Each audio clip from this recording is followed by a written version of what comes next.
नमस्कार मित्रों, astro adviser में आपका एक बार फिर से स्वागत है। बहुत मित्र उपायों को लेकर, खास करके लाल किताब के उपायों को लेकर कुछ संशय सा करते हैं कि आखिर वो उपाय कैसे काम करते हैं, उनके पीछे क्या वैज्ञानिकता है, क्या उनके पीछे की जो मुख्य कार्यशैली रहती है वो जानना चाहते हैं। तो इस संबंध में मैं इस प्रसंग को आगे बढ़ाऊं, कुछ बातें मैं आपके सामने रखना चाहूँगा। आपने देखा होगा कि हमारे समाज में बहुत समय से, आज से नहीं हजारों सालों से एक परंपरा चली आ रही है कि हमारे जो नाई होते हैं, जो बाल काटते हैं, वो मंगलवार को अपनी दुकानें बंद रखते हैं। वैसे दुकानों का प्रचलन तो पिछले 40-50 सालों में शुरू हुआ है। उससे पहले तो गांव देहात में जो हमारे अपने पारिवारिक नाई होते थे, क्योंकि हर गांव में एक दो नाई का परिवार होता था, उसी का कार्य होता था कि पूरे गांव के बाल काटना। बाल ही नहीं काटना, क्योंकि नाई की तो प्रमुखता बहुत रही है।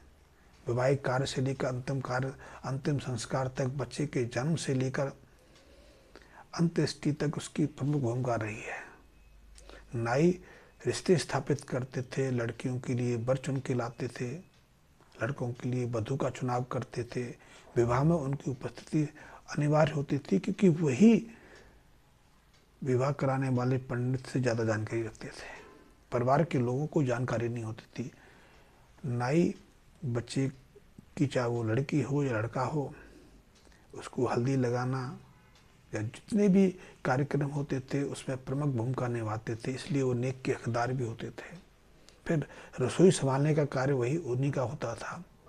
जब वैवाहिक कार्य जो जो सप्तशती के ऊपर जो वैवाहिक कार्य होते हैं, उसमें मुख्य जो भूमिका होती थी, लड़के के बाप या लड़की के परिवार से ज़्यादा नाई की होती थी। तो जब नाई की दुकानें नहीं होती थी, अब तो दुकानें हो गई, लेकिन उस समय भी परंपरा थी कि नाई मंगलवार के दिन बाल काटने का काम नहीं करते थे। क्यों नहीं करते थे, कभी आपने प्रश्न शायद सोचा हो? आप इसके पीछे की वैज्ञानिकता जानने का प्रयास किया हो? वैसे ऐसी कोई वैज्ञानिकता मिलती नहीं है, लेकिन ज्योतिष उसका विचार देती है। लाल किताब इसका महत्वपूर्ण जो निदान देती है। बालों का कारक हमने शनि को माना है, और जो हमारा सिर होता है, कपाल होता है, उसका संबंध बृहस्पति से होता है। और कैंची, उस्तरा, ये सब मंगल के प्रतीक है, ये सब शनि के प्रतीक है, सॉरी। और जब कटिंग की जाती है तो मंगल इसमें प्रवेश कर जाता है। एक चीज और भी है कि जब तक हमारे सिर पर पूरे बाल रहते हैं, तब तक हमारी बुद्धि और हमारी धन आगमन की गति सहज रहती है। लेकिन जब हमारे बाल झड़ने लग जाते हैं तो हमारी एक कहावत है कि अब यदि गंजापन आ गया तो ये धनी हो गया, ज्ञान से भी और संपन्नता से भी, समृद्धि से भी। इसलिए जब मंगलवार को बाल काटे जाते हैं तो 3 ग्रहों का एक मेल बन जाता है। मंगल का मेल, शनि और बृहस्पति का मेल, ये अशुभता क्रिएट कर देता है, व्यक्ति के जीवन में विघ्न बाधाएं खड़ी कर देता है। इसलिए मंगलवार के दिन, इसलिए जो नाई है मंगलवार के दिन बाल नहीं काटते, क्योंकि वो नहीं चाहते कि बृहस्पति और शनि का मेल मंगल के माध्यम से हो, क्योंकि मंगल शनि के शत्रुता रखते हैं और बृहस्पति के साथ में शनि की शत्रुता है। तो एक प्रश्न हो गया कि हमें मंगलवार के दिन बाल नहीं काटने चाहिए, नहीं कटवाने चाहिए। तो नाइयों ने इसको अपना नियम बना लिया। इसी तरह आपने देखा होगा बृहस्पतिवार के दिन, बृहस्पतिवार का संबंध भी ब्रह्मा जी से साथ में, बृहस्पति देव के साथ में है। इसलिए स्त्रियां बृहस्पतिवार के दिन अपने कपड़े नहीं धोती, अपने बालों में साबुन नहीं लगाती। ये नियम पुरानी पद्धति से है। तो जो लाल किताब या किसी ज्योतिष के जो कार्य हैं वो बहुत महत्वपूर्ण है, बहुत वैज्ञानिक है। इनके पीछे की लॉजिक देखेंगे तो हमें भरोसा होगा कि ये कितने विश्वसनीय हैं। मैं एक और उदाहरण दूँ, तुलसी वृक्ष, तो आपने तुलसी का पौधा आपने देखा होगा। तुलसी का पौधा बहुत संवेदनशील होता है, लेकिन बहुत प्रभावी होता है। वो हमारी जो मानसिक अवस्था है उसको शीघ्र प्रभावित करता है और हमारी मानसिक अवस्था से शीघ्र प्रभावित भी होता है। यदि आपका मन नकारात्मक भाव से भरा हुआ है, आप डिप्रेशन में हैं, आप अपने जीवन से हार गए हैं, आपका मन आत्मग्लानि से भरा हुआ है, आप जीवन से हार कर आत्महत्या की सोच विचार में पड़ गए हैं, या फिर आपके मन में हिंसात्मक विचार चल रहे हैं, तो आप ऐसे व्यक्ति को तुलसी के जो पौधा है उसके पास बैठा के देखिए। तुलसी उसके विचारों से प्रभावित होकर मुरझाने लगती है। उसकी जो तेजस्विता है, उसका जो ताजापन है, वो क्षीण होने लगता है। या फिर एक चीज़ और प्रयोग करके देखिए, हमारे घर में, हमारे परिवार में बहन बेटियां होती हैं।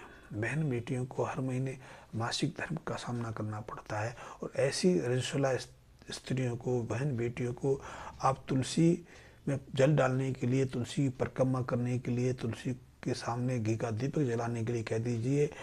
उसके बाद तुलसी का पौधा मुरझाने लगता है। कई बार मानसिक उत्तेजना, अवसाद, आत्महत्या की भावना या रजस्वला स्त्रियों की छाया में पड़ने के कारण तुलसी के पौधे सूख जाते हैं। अब इनका क्या संबंध हो सकता है? तो वैज्ञानिक तो अपनी तर्क दृष्टि दें, लेकिन हमारा कहने का अर्थ यह है कि ऐसी अवस्था में हमारा जो प्रभाव मंडल है, हमारा जो ऑरा है, वो ऐसे ऊर्जा तरंगों से भर जाता है जो दूसरे को प्रभावित करती हैं। और यदि दूसरा संवेदनशील है, उन किरणों से प्रभावित होने वाला है, तो उस पर नकारात्मक सकारात्मक प्रभाव पड़ता ही पड़ता है। तुलसी पर हमारे नकारात्मक विचारों का भी प्रतिकूल प्रभाव पड़ता है। इसी तरह रजस्वला स्त्री के शरीर से जो ऊर्जा तरंगें उत्सर्जित होती है, उनका नकारात्मक प्रभाव पड़ता है, वो सूख जाती है। लेकिन इसमें एक बहुत महत्वपूर्ण घटना होती है कि जो व्यक्ति आत्महत्या, आत्मग्लानि या अवसाद से भरा हुआ है, तुलसी की पूजा के बाद ठीक होने लगता है, वो सामान्य व्यवहार करने लगता है। तो तुलसी का सकारात्मक ऊर्जा प्रभाव उसको सकारात्मक जीने पर प्रेरित कर देता है। तो ऐसे इसी तरह जो लाल किताब के उपाय हैं, मैं वैदिक में या पारशर संहिता के उपायों में नहीं जाता। लाल किताब में छोटे छोटे उपाय हैं, लेकिन है बहुत महत्वपूर्ण। जैसे आप नारियल को जल अर्पित करते हैं, मंदिर में अर्पित करते हैं, वैसे लाल किताब तुझे कहता है कि यदि आपने अपने ग्रह को प्रबल करना है, पहले स्थान, अपनी जन्म कुंडली के पहले स्थान पर स्थापित करना है।